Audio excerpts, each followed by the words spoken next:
हरे कृष्णा। हमारी भारतीय संस्कृति में मनुष्य को 4 पुरुषार्थों को संपन्न करने के लिए प्रेरित किया जाता है और ये 4 पुरुषार्थ हैं धर्म, अर्थ, काम और मोक्ष। हमारी संस्कृति में आने वाले सभी व्रत, पर्व और त्योहार इन्हीं 4 पुरुषार्थों की पूर्ति हेतु सहायता करते हैं। इस संस्कृति में भिन्न भिन्न देवी देवताओं के लिए भिन्न भिन्न व्रत और त्योहार और उपवास बताए गए हैं और ऐसा ही एक पर्व है अहोई अष्टमी, जो कि कार्तिक मास के कृष्ण पक्ष की तिथि को मनाया जाता है।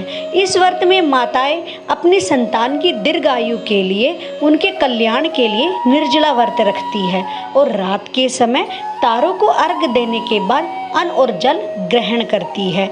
इस अहोई अष्टमी के दिन ही राधा कुंड का भी आविर्भाव दिवस भी मनाया जाता है और इस दिन बहुला अष्टमी भी मनाई जाती है। बहुलाष्टमी भगवान श्री कृष्ण की ऐसी लीला है जिसमें गाय अपने बछड़े को बचाने के लिए अपने सत्य व्रत का पालन करती है और वही दूसरी ओर बछड़ा अपनी माता को बचाने के लिए सबसे बड़ा बलिदान देता है। इसी कारण से बहुला अष्टमी और अहोई अष्टमी दोनों ही अपनी माता के प्रति प्रेम को दर्शाते हैं।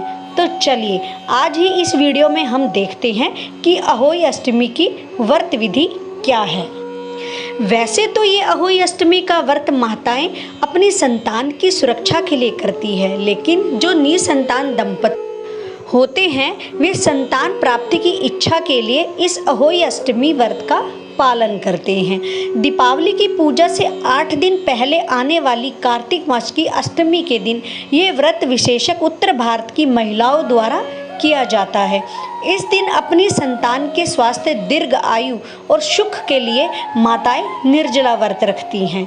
अहोई अष्टमी का व्रत मुख्य रूप से माता पार्वती को समर्पित है। इस दिन माता पार्वती के एक स्वरूप अहोई अष्टमी माता की पूजा की जाती है और उनसे अपने बच्चों के अच्छे भविष्य की कामना की जाती है। इस दिन रात्रि में संतान की लंबी आयु और स्वास्थ्य की अच्छी कामना के लिए माताएं तारों की पूजा करने के बाद इस व्रत को खोलती हैं। ऐसा कहा जाता है कि इस व्रत को करने से संतान के सभी कष्ट दूर हो जाते हैं। अहोई अष्टमी का व्रत इस बार आ रहा है 24 अक्टूबर 2024 गुरुवार के दिन। इस दिन संपूर्ण विधि विधान के साथ माताओं को अपने बच्चों के लिए अहोई माता की पूजा करनी चाहिए। तो आइए देखते हैं इस व्रत को रखने की विधि क्या है। इस विधि को सुनाने से पहले हम आपको बता दें, अहोई अष्टमी की ये व्रत विधि स्थानिक और पारिवारिक परंपरा के अनुसार निर्धारित की जाती है। अहोई अष्टमी के दिन माताएं ब्रह्म मुहूर्त में उठ जाती हैं। उसके बाद स्नान आदि कार्य पूर्ण करके मंदिर में नित्य पूजा अर्चना करती हैं। उसके बाद उन्हें व्रत का संकल्प लेना चाहिए। अहोई अष्टमी का व्रत निर्जला किया जाता है और ये व्रत तब तक चलता है जब तक आकाश में पहला तारा ना दिखाई दे। स्नान करने के बाद दीवार पर अहोई माता का और अगर आप ये नहीं कर सकते तो आप माँ भगवती का चित्र भी लगा सकते हैं। साथ ही कलश में साफ जल भरे, फूल अक्षत से अहोई माता का पूजन करें। इस दिन माँ को लाल फूल जरूर अर्पित किए जाते हैं। उसके बाद कलश पर स्वास्तिक बनाकर उनकी पूजा की जाती है। अहोई माता के सामने अनाज, फल, मिठाई और लक्ष्मी अर्पित की जाती है। इस प्रसाद को बाद में घर के बच्चों में बांटा जाता है। उसके बाद अहोई माता की कथा सुनी जाती है और कथा सुनते वक्त हाथ में अक्षत रखकर कथा सुननी चाहिए। अगर संभव हो तो इस कथा को सुनते वक्त आप अपनी संतान को पास में बैठा सकते हैं। इस दिन विशेषकर दूध और भात दोनों का भोग माँ को लगाया जाता है। साथ ही माता को गुड़ और चांदी की माला भी अर्पित की जाती है।